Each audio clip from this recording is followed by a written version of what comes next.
There's a fierce, double-pronged effort to achieve UFO disclosure right now.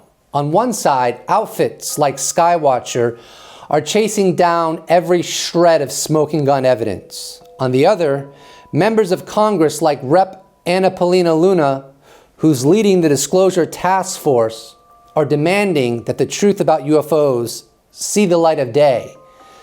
This isn't a game, folks. It's real. It's a sacred mission to reveal our place in the universe, and we owe it to ourselves to hold these efforts accountable. If we're too quick to scoff, we're not questioning, we're just being cowardly. Don't just ridicule, don't be lazy. When it comes to the greatest scientific mystery of our time, complacency isn't an option. Earlier today, James Comer, chairman of the House Oversight Committee, appeared on Fox News. Let's hear what he had to say and then break it down. We're going to evaluate everything that's released and try to figure out if there's more that they're sitting on or if there's evidence that's been destroyed. And then we're going to have hearings and talk about it. Paulina Luna is going to lead that effort. And I think it'll be the most interesting thing that Congress does, because every American's curious about what we call federal secrets that our government has kept from us, UFOs, things like that. You know, I don't know what the answer to those questions are, but I'm curious, and I know people in Kentucky are curious. So hopefully this will be an interesting task force that will answer a lot of questions that Americans have. I really love his approach. Instead of just accepting what will be released, he's determined to dig deeper, asking if that's really all there is on UFOs, or if some evidence might have been hidden or even destroyed.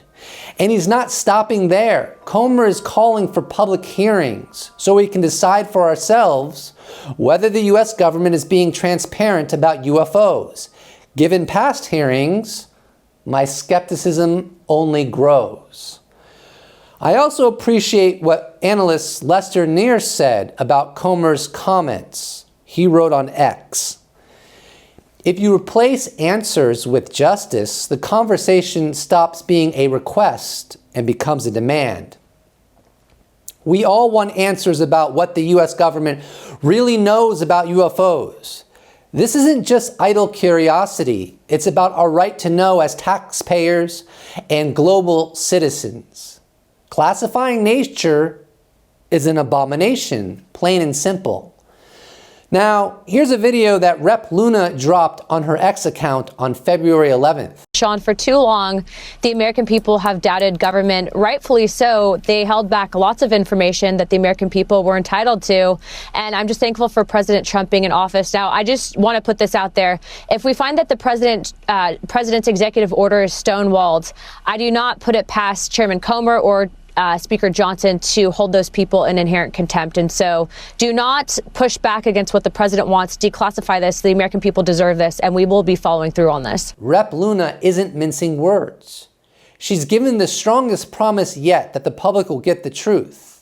And we must hold her accountable for that promise, just as we hold the current administration accountable for their claims of bringing transparency to the public and ending corruption. After all, what's more corrupt than lying about our place in the universe? In the following tweet, journalist Christopher Sharp cuts right to the chase. Key Trump administration members at Tulsi Gabbard, at Marco Rubio, at Mike Waltz, 47, and at John Ratcliffe now have an opportunity to do the right thing. No administration has ever had the chance to push disclosure like this one. We're further along than ever before, thanks to progress in hearings, legislation, whistleblower revelations, and increased public awareness. Plus, Trump's cabinet is more openly in favor of UFO transparency than any before it. Let's dive in.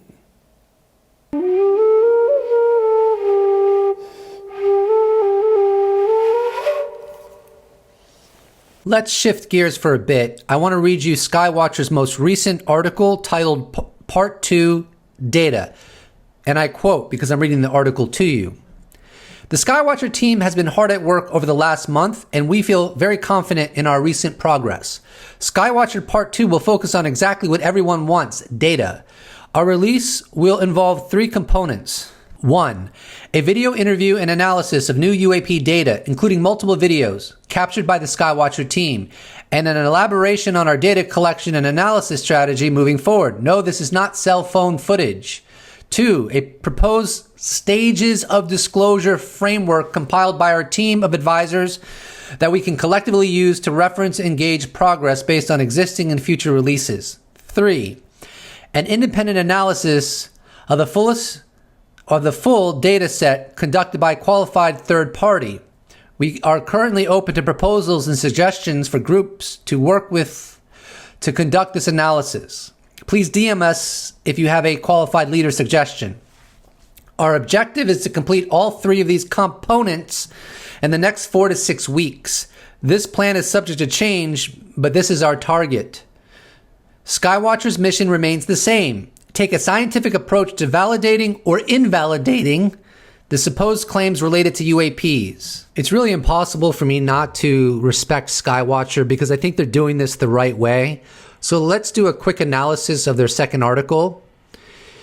They're going to release multiple videos. That will be interesting. They say that this is not cell phone footage, so obviously they're using professional equipment, which will increase the fidelity of whatever they capture. That doesn't mean what they capture is going to be smoking gun evidence or even impressive, but at least they're using really good equipment, not just cell phone footage. Here's another quote from their article, and I quote, "An independent analysis of the full data set conducted by a qualified third party." That's really important. They're not just relying on their team. They're getting an analysis by an outside independent party, which is a very objective way to do things, so that their bias doesn't infiltrate their conclusion excessively. So that's really great to hear as well. It just gives the impression of professionalness as opposed to something that's really not professional and is more like a hobby and not taking it seriously or having scientific rigor. And then finally, the other aspect of the article I want to quote, and I quote, "Skywatcher's mission remains the same. Take a scientific approach to validating or invalidating the supposed claims related to UAPs."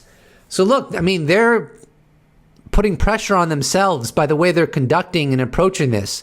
They're even willing to invalidate their findings.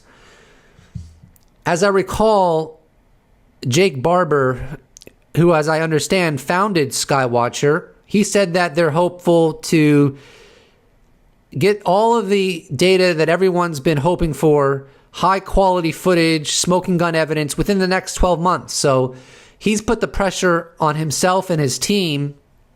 How can you not respect that?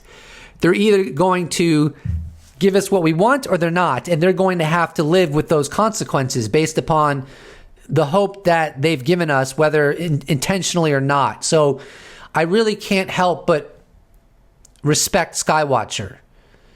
And I'm keeping an open mind. I'm not necessarily optimistic or pessimistic. I'm just keeping an open mind and awaiting to see what they bring to the table. Both Skywatcher and Representative Paulina Luna have something in common. And that is they're both pursuing evidence, not just whistleblowers or even first-hand testimony. Merrick von Rennenkampf, a journalist who often writes opinion pieces for The Hill, he highlighted journalist Matt Laszlo's work really well. So we're going to dive into that.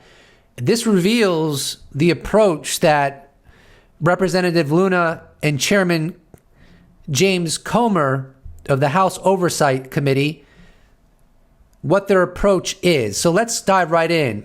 On February 15th, Merrick von Rennenkampf wrote, "The chair of a new Congressional Transparency Task Force, Rail Anna Paulina, wants evidence. Oversight Chairman Comer, Luna has a good relationship with the White House. After 80 years of denial and obfuscation on UAP, it's time." Now let's go into the actual transcript of Matt Laszlo speaking with Representative Paulina Luna. and I quote, Matt Laszlo, which is ML, Anna Paulina Luna's APL. And when it comes, like, do you know when you may want to have your next UAP hearing? Anna Paulina Luna responds, it's going to be probably after JFK or maybe after Martin Luther King Jr., but we're definitely having two. We're going to have one specifically on UAPs and USOs. But also, again, I'm not just trying to have another hearing and bring in people. I want evidence. And so that's what we're pushing for. And that's why we have the letters that have gone out. Matt Laszlo. And so you're hoping that whistleblowers might approach you all? Anna Paulina Luna. It's not just the whistleblowers. Matt Laszlo, yeah? Anna Paulina Luna. I'm hoping to find evidence. Matt Laszlo, yeah? Anna Paulina Luna. Declassified evidence. And then here's a transcript where Matt Laszlo is speaking with James Comer. Matt Laszlo, this new task force, that's a lot on their plate. James Comer, yeah, it is. Luna has a good relationship with the White House. So hopefully we'll have a good chain there of information that will be able to provide everyone. Matt Laszlo, because I know James Comer, a lot of curiosity and all those things. Matt Laszlo, yeah, right? Well, I know they were asking just for a UAP select committee. So this should be interesting. It is true that according to Anna Paulina Luna, there's going to be a JFK Martin Luther King Jr. hearing, but after that, we'll have a hearing on UAPs, USOs, and I see no reason why the Trump administration shouldn't be able to get this information declassified. They sold us on transparency and removing corruption, and Anna Paulina Luna has been incredibly adamant about getting evidence, getting answers, and overcoming any attempts at stonewalling from the intelligence community. So Skywatcher is making an incredible effort. Jake Barber, who was part of the legacy UFO program, he did the retrievals and also was involved in security. So he did retrievals with his helicopter, and he was also part of securing the transfer of this technology. He's a first-hand witness. His testimony is not hearsay. It's first-hand witness testimony. And as I recall, he said that he has recruited other people in the legacy program to be part of Skywatcher so that they could have the best personnel humanly possible to get the smoking gun evidence we all want. And Anna Paulina Luna, who is the head of the Disclosure Task Force, is doing what she can to get any data that the U.S. government has in its possession, get it declassified, and get it shared with the public. So I do very much appreciate this two-pronged approach. Psionic assets from the legacy program now working privately, separate from the legacy program, attempting to get the very same data the legacy program has, and Anna Paulina Luna, the head of the task force, with all of the benefit of a Trump cabinet that is pro-UFO disclosure, them getting the information and data that they can get. What more could you ask for? Yes, we should expect UFO disclosure, UFO transparency. Anything less is a complete failure as far as I'm concerned. We've been lied to for 70 plus years. But let's give them a chance to do it. Let's not just ridicule and scoff. Let's hold them accountable, which is very different from ridicule and scoffing. It's productive instead of counterproductive. We're in exciting times. And with that, please do not forget to subscribe. If you'd like to support this channel, you could become a YouTube member. You could become a patron. You could give me a one-time donation. All those potentialities can be accessed in the description box below. Or you can just slap a like on this bad boy and I will appreciate it so much. Thank you so much for watching, and I look forward to seeing you in the next episode. Special thanks to all YouTube members, patrons, those that have bought merch, those that have given me a one-time donation. I couldn't do it without you. Thank you so much. See you in the next episode.